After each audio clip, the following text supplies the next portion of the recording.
Trump tanked the economy, the head of the Bureau of Labor Statistics then released an honest report about the fact that he tanked the economy, and he fired her.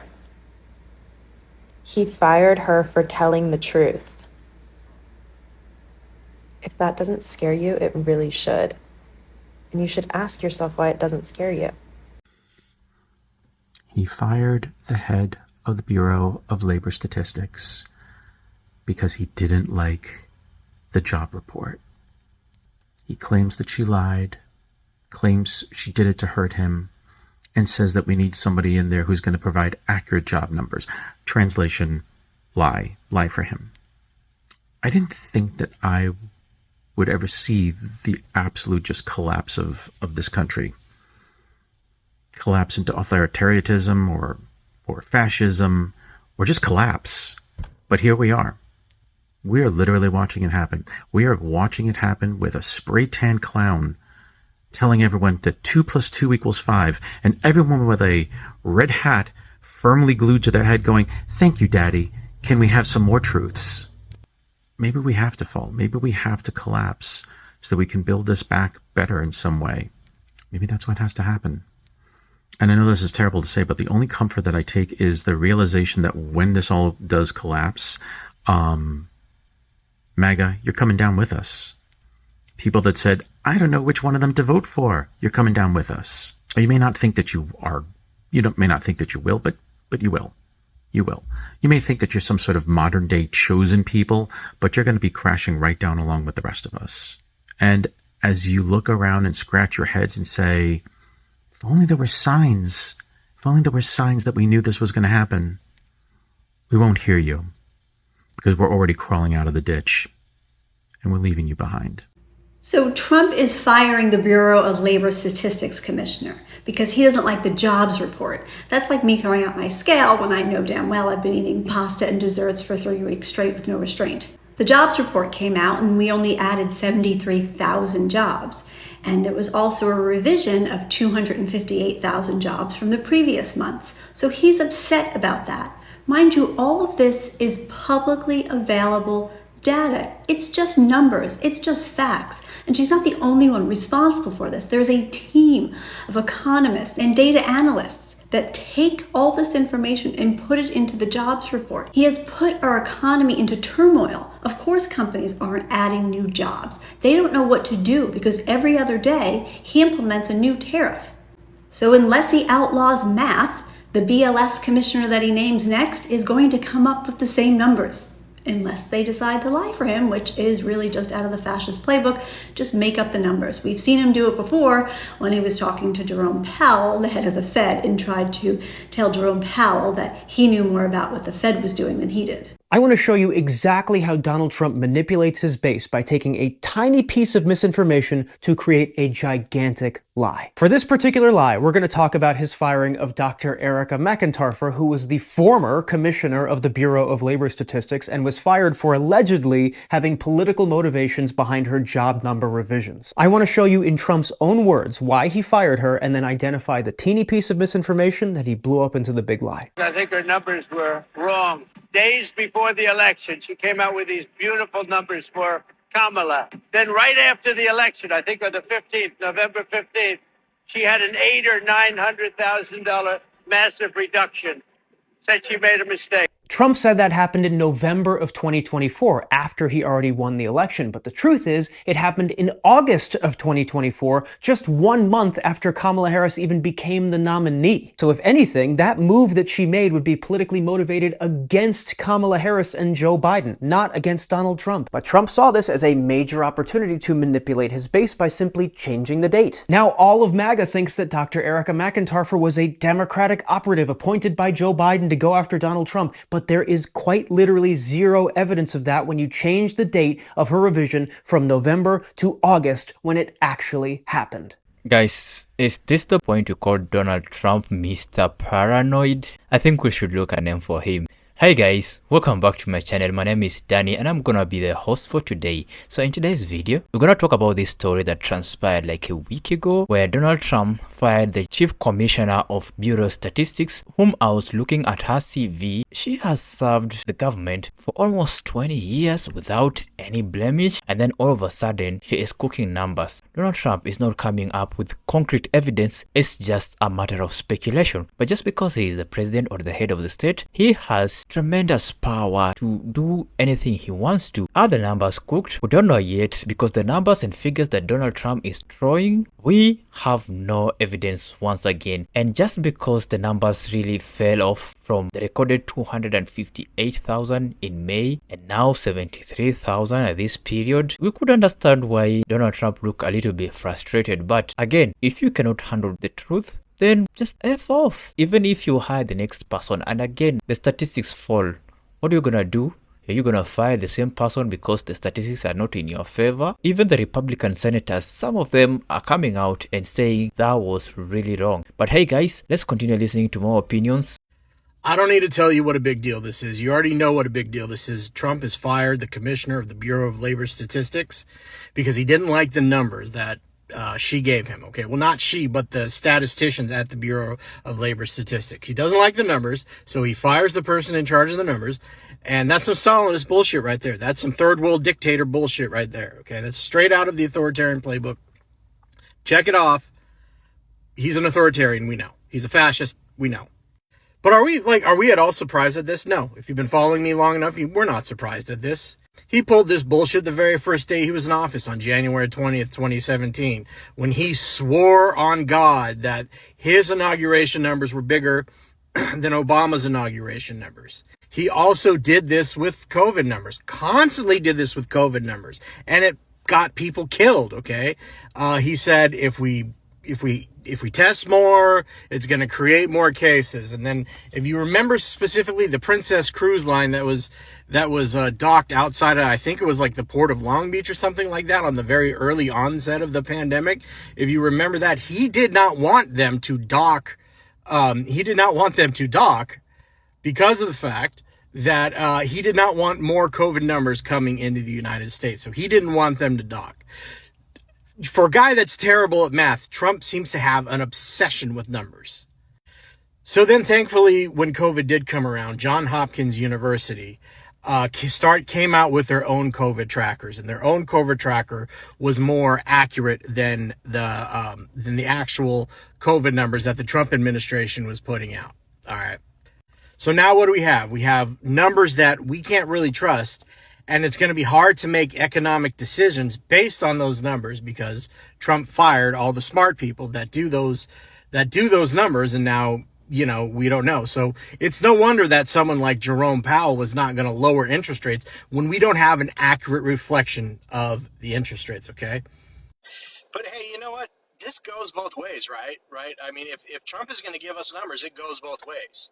Okay, so the next time Trump is sitting there telling you that, border apprehensions of border crossings are way down through illegal crossings at the border, no, they're not. Yeah, we can't trust these government numbers, right? So I would say upwards to 20 to 30 million people are entering the country illegally per day, okay? Okay, under Biden, the inflation rate peaked at 9%. Under the Trump administration, inflation is now at 820%. Can you believe that? I mean, we can't trust the statistics.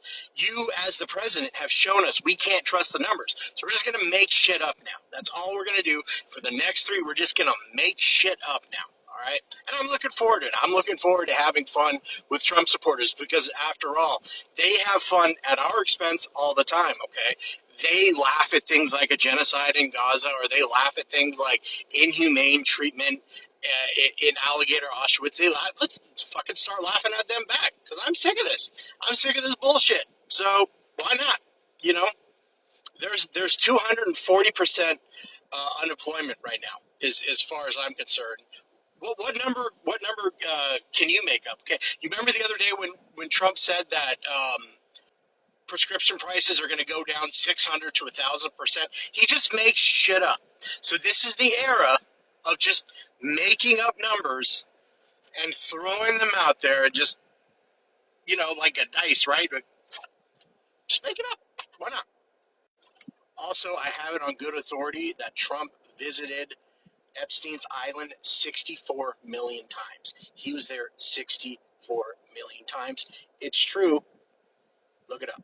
Now the MAGA crowd is calling for the economist that Donald Trump fired yesterday because the job numbers were bad to be arrested. C3 says this leftist lied about Trump's job numbers and tanked the market yesterday. She hurt the American people all to get Trump. She belongs in prison. Let's be clear, Erica is a career economist, not some partisan actor who's faking numbers. And she definitely didn't tank the market like they're trying to claim. That's just ridiculous. We all know the market fell yesterday because of Donald Trump's radical tariffs that he imposed the night before. Also, they're trying to claim that she lied about these numbers to get Trump. I mean, what are they talking about? She works for the Department of Labor. She reports data. That is literally her job. Her job is to not lie, and Donald Trump fired her for telling the truth. It's crazy that we're already at the point where disagreeing with Trump or reading statistics that don't make him look good means that you should go to jail and be fired from your job. That's straight up authoritarianism. That's something you would expect to see in North Korea, and MAGA Republicans are supporting it here. If reality hurts Trump's image, then they attack the person that's delivering it. That's not democracy, that is a cult. So on today's episode of As the White Hood Turns, tell us you're not a toddler without telling us you're not a toddler. So every expert, right, on the planet has said our economy, that's it, right? Inflation is high, getting higher. Unemployment is going back up. Why is unemployment going back up? You forget he fired over 30,000 people within the first 2 months of his presidency. We forget about Ketamine Kevin and his little Doge buddies and all the havoc they wreaked on federal workers when they claimed they were looking for waste, fraud, and abuse. So, the tariffs ain't working. The tariffs ain't tariffing the way he said they were going to tariff, right? Grocery prices still sky high. So today, the jobs numbers come out, and guess what? They suck. They're not good at all. Instead of owning up to the fact that maybe you fucked up with all the shit you did within 6 months is why the jobs numbers are down and unemployment is up. No, of course not. You do the big thing and fire the person responsible for calculating and putting them numbers out, and then go as far as to accuse her of rigging the numbers to make you look bad. Ain't nobody got to rig nothing to make you look bad. You do that all by your damn self. Nobody has to rig anything to make you look bad. Your hair look bad, your makeup look bad, your suits don't fit, you shitty, your ankle swole. Nobody has to rig anything to make you look bad. So the numbers are what the numbers are. You don't have to like it, but you need to own that shit. But because you are incapable of any such accountability, you and your little crazy MAGA people gonna be out here blaming her because she was a Biden appointee that got reappointed, and your couch buddy helped nominate her. Anyway, I think I'm gonna have wings for dinner. What are you guys gonna have? Okay, bye. Wow. Those are interesting insights. This is just not a one-person shakeup. It's actually a flashpoint for the economic credibility, the market stability, and also the voters' trust. And so we're gonna look at those three things. And first and foremost, we're gonna look at the economic credibility, where at first we're gonna look at the data integrity concerns. There's the issue of the consumer price index. Economists are speculating that firing Mrs. Erica or Miss Erica means that there is a chance of America going into inflation without even knowing, because data is highly politicized or manipulated. Because if the president wants to hear only positive things or wanting to see that his economy is growing even though it's not doing that, then there is a high chance that numbers are gonna be doctored. And another thing is the market volatility, where if numbers are being doctored or tailored, then the market is gonna behave in an erratic manner, and now traders are gonna lose so much from it. If the traders are not gonna make an accurate prediction because of the patterns, remember, focus really helps people with the patterns, and if people can pick up on patterns, they can make rational decisions. When patterns are really unpredictable, it makes people to be highly speculative, and therefore it's like gambling. It's against the ethics of trading. And the last issue on data credibility and integrity is the issue of stagflation. This actually just means stagnation, where there is a slow growth of the economy, but in real sense,